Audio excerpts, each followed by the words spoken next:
Hello everyone and welcome back to Tea Time Thoughts. I'm Kaylin as always, and before I get started today, I just want to begin with a thank you for 50 followers on Spotify and 100 followers on Instagram. I'm really excited about all the people that are interested in sitting and having tea with me and just having discussions and listening to fun tidbits about history and the world of literature and the arts. It's really cool that there are people that enjoy learning a little bit more about this kind of stuff. So just thank you guys for all of your support, and as always, you're more than welcome to recommend topics that you would like to learn more about. I'm always excited to learn about different things, and if there is something you would just really love me to dig into, I would be so thrilled to make that happen for you. So if you ever feel like it, just comment or message me somewhere and I'll be happy to do it.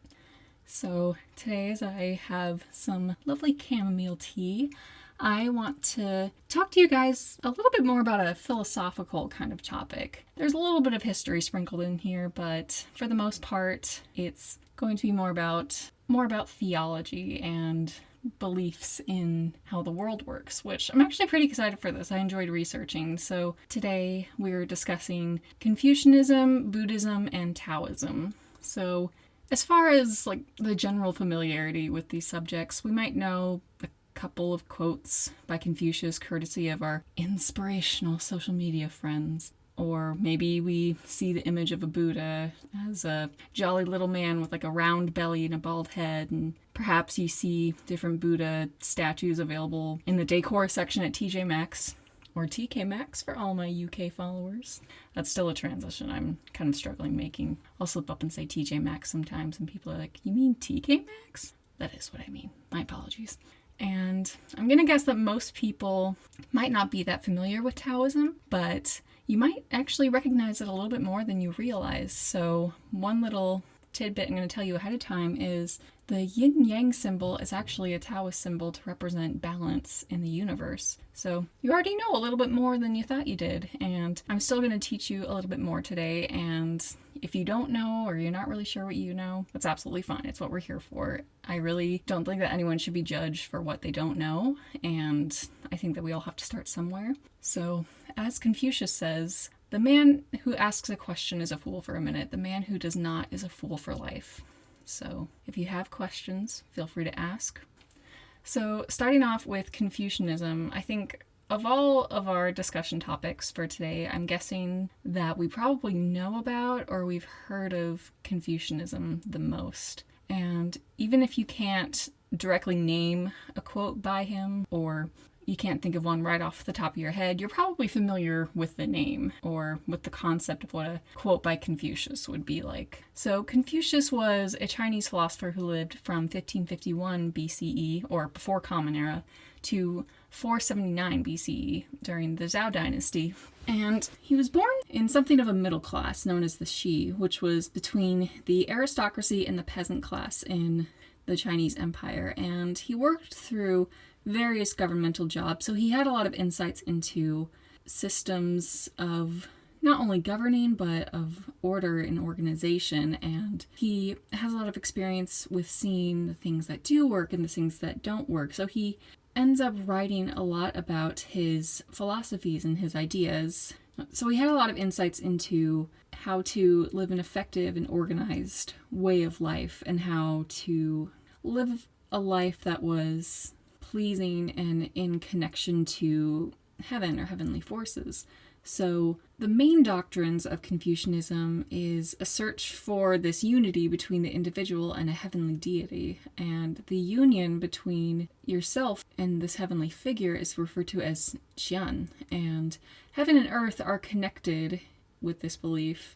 This requires important organized behavior during everyday life, and there are also 5 key relationships that one must adhere to and show respect. So the power dynamics in these relationships refer to one person showing respect to the other. So in order for society to function well and be at one with heaven, a subject must show respect to a ruler, a son must show respect to a father, a wife must show respect to her husband.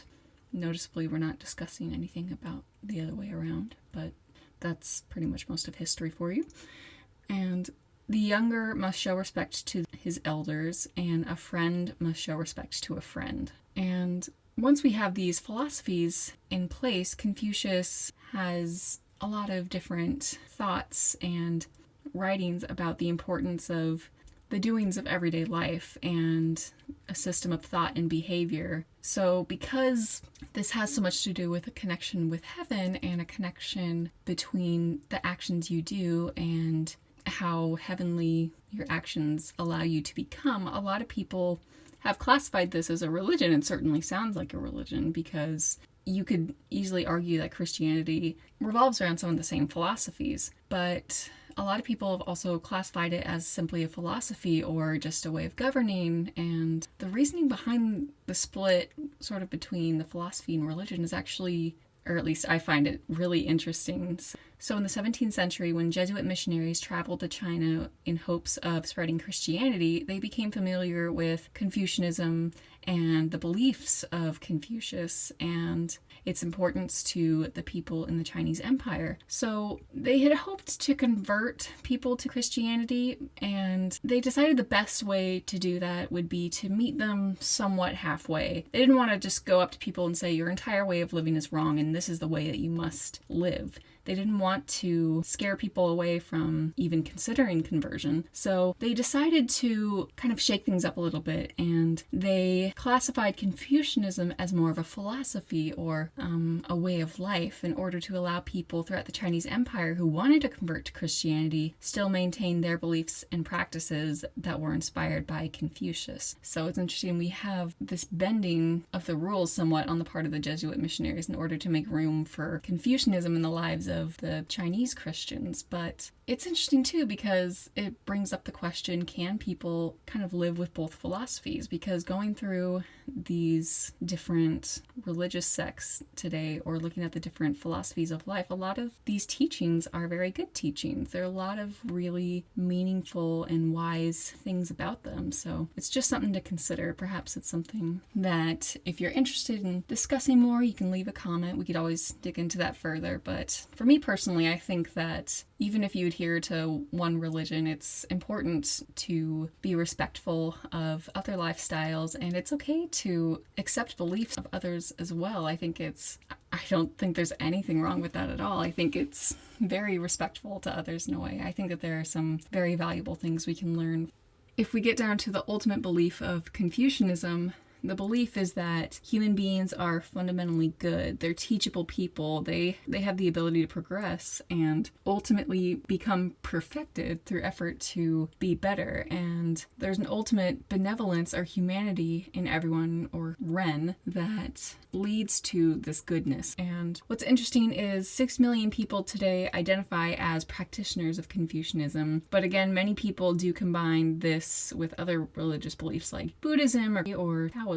So looking at Buddhism of the three is probably the most likely to be categorized as a religion without much dispute. So the term Buddha actually means the awakened or the enlightened one, and this is important because those who achieve the title of Buddha, they're the ones that are awakened, and the rest of society is somewhat asleep. They're still somewhat caught in the regular rotations of the world. And the story behind it is really interesting as well. So the general consensus is that the original Buddha was a man named Siddhartha Gautama, who was likely born around the 5th century Common Era. And as the story goes, Siddhartha was born, and his father had heard a prophecy that his son was either going to be a great king or ruler or become a religious man who sought enlightenment in a way to rid the world from suffering. So the dad was like, okay, religious man, no, but great leader / king, absolutely. So he says, if it was meant for him to try to find a way to solve suffering, then I need to raise him in a way that he doesn't know that suffering exists. So he decides to shelter his son inside the walls of his palace, and he raised him with a very comfortable and cushy upbringing. So the boy's every whim was met, and everything that he could want or think of, he would get it. He was raised in a very peaceful environment and in a world that is so grand that he doesn't know that suffering exists, basically. But eventually, Siddhartha was curious, and he wanted to know more about the outside world. He wanted to know what else went on outside of the walls in which his life was enveloped. So he finally was allowed to go outside. But when he went outside, he sees suffering in different forms. So he sees a sick man, and it's not entirely certain what the sickness was, but in my mind, it's probably something like leprosy or some kind of disease where the man is left somewhat disfigured. So that would be a sight that would be really upsetting. And then Siddhartha sees an old man and a dead man. So he sees this old man who's having difficulty moving. He's very haggard looking, he's all wrinkled, and he sees a dead man being prepared for a funeral. So he very quickly learns about illness, he learns about how horrible aging is, and he learns about death. And he learns about this all at once. And that's a lot to take in one afternoon. So he can't really go back to his old life now and just act like everything is normal because he knows about the terrible things that go on in the world. But while he's out and about, he also sees an ascetic monk who ends up inspiring him. And he sees this man and he thinks, here's a man who seems to be understanding and he seems to be doing something to help. He might have answers. So Siddhartha decides he's going to go off and become a monk. And so he leaves behind his father and his mother, who were said to have wept at his leaving. And it says he also left behind a wife and a son, and I don't really know what happened to them. And I mean, good for Siddhartha for going out to find the truth, but I feel bad for the son and the mother that were just kind of suddenly ditched, but hopefully things worked out for them. Siddhartha ultimately said, the household life, this place of impurity, is narrow, but the samana, or the lifestyle of the holy monk, is the free open air. It is not easy for a householder to lead the perfected, utterly pure, and perfect holy life. So Siddhartha experiments with different types of meditative lifestyles with these different monks, but he felt that it wasn't really doing enough. He wasn't really getting the answers that he was looking for, and he was learning to deny himself and sort of repress his feelings. But he said he wasn't really learning how to transcend suffering and forget himself. It kind of just felt like things were being shoved onto a back burner. So eventually he decides he's going to go off onto his own and meditate and see if he can find the truth for himself. So he goes and sits underneath a tree, and he's determined to sit there until he comes to a conclusion. And at this point, he denies himself everything. He becomes just completely emaciated because he won't let himself eat. He's so determined. This is his main focus. This is what he's going to discover. So as he's subjecting himself to suffering, he's trying to see how he can determine to best break it. And if he, just gives up and goes back and eats, he's not really going to solve anything. He'll have just hidden away the suffering, but not found a way to destroy it. So he was said to have sat down underneath a pipal tree in Bodh Gaya, which is actually known as the Bodhi tree now. It's a very famous place that you can go visit, and sometimes you'll see people trying to snap off leaves or twigs from the tree. But Siddhartha said that he had a very meditative experience as a child in which he sat under a tree, and this experience ended up being very meaningful to him because he eventually becomes aware of the dhyanas, or the higher truths that form the path of awakening. And from there, he is considered awakened. He's known as the Buddha, or the enlightened one, and he lists out the four noble truths that he's discovered. So the first is the dukkha, which is the belief that suffering is a guaranteed aspect of life, which is pretty bleak. All your previous conceptions about Buddhism, you'd think about things being very kind of happy and lighthearted. So to hear that the first notion of Buddhism is that suffering is guaranteed, that seems kind of dark, but it does get better from there. So the next is Samudaya, which means that dukkha comes together with tanha, and tanha is a craving or a lust for something. So basically suffering is joined by desire. Suffering is a result of us wanting things that perhaps might not be the best for us. But luckily, there's a nirodha, or an end to the suffering, and the key to this is by letting go of desire. This path of letting go of desire is called the magga. I might be mispronouncing a lot of these, so if I am, please feel completely free to correct me. I don't want to completely butcher it. So magga is the path of the renouncement of suffering, or the renouncement of desire, and this is ultimately the solution to suffering. And another important thing to note about Buddhism is the belief that our cravings trap us in samsara, which is a rebirth cycle that's constantly starting over and over. So this is where the belief of reincarnation comes in. So a cycle of rebirth leads to suffering, because if life guarantees suffering, if you're constantly being born, you're going to constantly suffer. But once a person obtains nirvana, which is the end of cravings, then the cycle of rebirth is broken and one's soul can finally pass on away from the suffering cycle. And basically the key to achieving this is through mindfulness and dhyana, or meditation. And to this day, it's actually believed that Buddhism accounts for about 10% of the world's population when it comes to religion. And in terms of numbers, it has about 535 million followers today, which makes it one of the main religions across the globe. So it's something that is significant enough that we should know more about it. And it's something that I definitely recommend researching some more, because I'm just kind of here to give you the brief overview. If you want more of a focused episode on one of these topics or on a certain figure, I'd be happy to spread that out over an entire episode. Again, just let me know.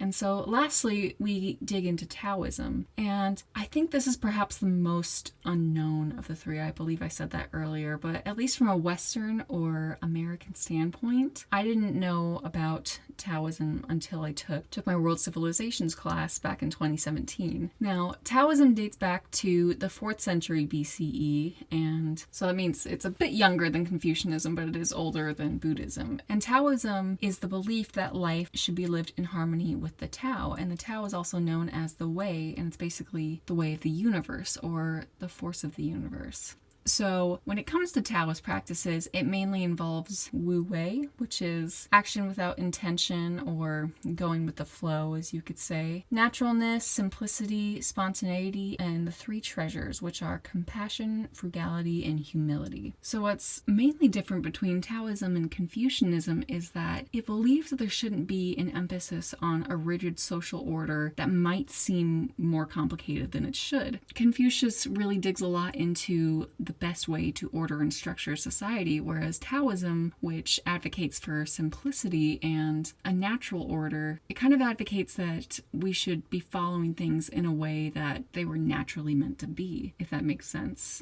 We don't really need to dig into a governmental order that's quite this deep and complex, because there's a way that we can live how we were meant to. And the more we kind of complicate things, the more out of balance we're getting with the Way or with the Tao.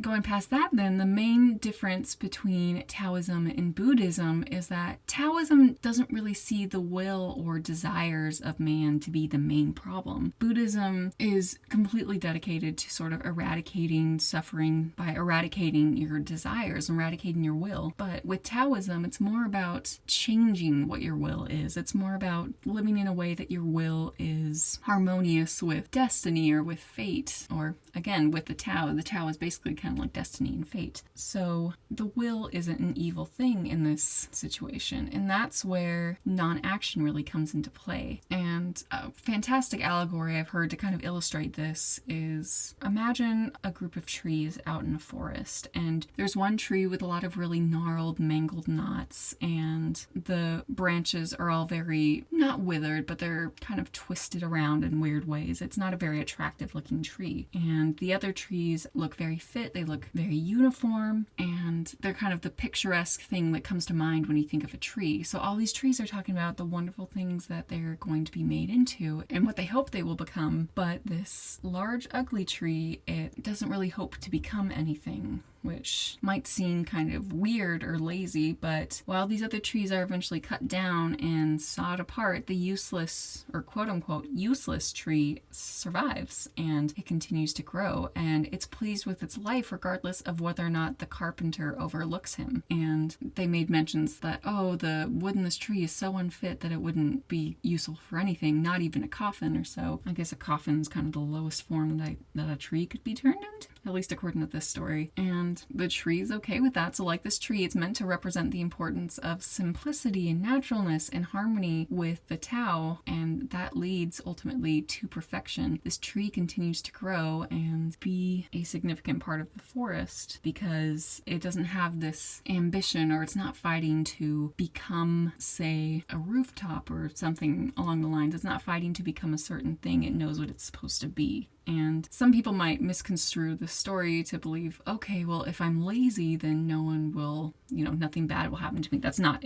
what it is. It's more of recognizing what your fate is and accepting it. And as I mentioned earlier, another thing that's really significant that you might be familiar with is the Yin and the Yang symbol. So the symbol, as you can probably tell already, depicts a balance between something, or sort of like an equal measure between two forces. And with Daoism, or with Taoism. That's the thing. Taoism, it can be spelled either Taoism or Daoism, depending on the translation that you see. So sometimes I kind of switch it up because I don't have one particular way that I prefer over another. I tend to usually just say Taoism, but if I do say Daoism at some point, then that's just what I mean. It's not changing on you. So the symbol of Yin Yang actually depicts how chaos has been balanced and organized by the Tao, or by the way. So the two halves together lead balance. It's kind of like having two equal weights on a scale. So say if you become frustrated with the stresses of life and you end up kind of having a breakdown under the pressure, you can restore this by being more flexible and working around the stress in your life. Like, think of the branches of a willow tree. A regular branch might snap under a lot of pressure, but a willow tree kind of learns to bend in the wind because it's learned to move with the force of the universe instead of fight against it. And when I was trying to find statistics for it, like we did with the other two, it was a bit more difficult to find, but Taoism is recognized as one of the 5 major religious doctrines in the People's Republic of China. So this isn't an obsolete or outdated belief. It's something that people are still adhering to, and it's something that still has valuable lessons that we can learn from even today, even centuries and centuries later. That goes for all of these teachings as well. There are still things that can be valuable to us in our day-to-day lives, regardless of how old they are. Anyway, so that's it for today, and I'm proud of myself. I think I managed to get this done in time because I've got something in the oven, but I recorded it in time before the timer went off, so I feel like I feel like I just won something or whatnot. That sounds sad, I'm aware, but we've also been in lockdown for a week now, so that's just kind of what my mental state is like now at the moment. But anyway, thank you guys so much for listening. If you enjoyed this podcast or if you enjoyed this episode, please feel free to like, follow, comment, subscribe. Every platform is kind of different. If you want to leave a review, go to ratethispodcast.com/teatimethoughts and you can let me know there. It really does help to boost the podcast, so I do appreciate you guys for doing that. And if you want to see more of my content, you can follow me at Tea Time Thoughts Podcast on Instagram and Tea Time Thoughts Podcast on YouTube, where I also upload these podcasts through video episodes. I don't record anything, but you can still listen to the audio there. And this has been helpful for some people that haven't been able to access the podcast due to geographic restrictions, and we're a nice and small podcast right now, so there's no advertisements or anything that'll interrupt the streaming, so you can watch completely uninterrupted, and I do recommend it just because I'm such a YouTube addict. It's probably not even funny. But thank you guys again for listening, and don't forget to tune in next week when I talk about Queen Victoria and whether or not we should actually call her a feminist. Thank you guys for listening. This is Tea Time Thoughts. I'll talk to you next week.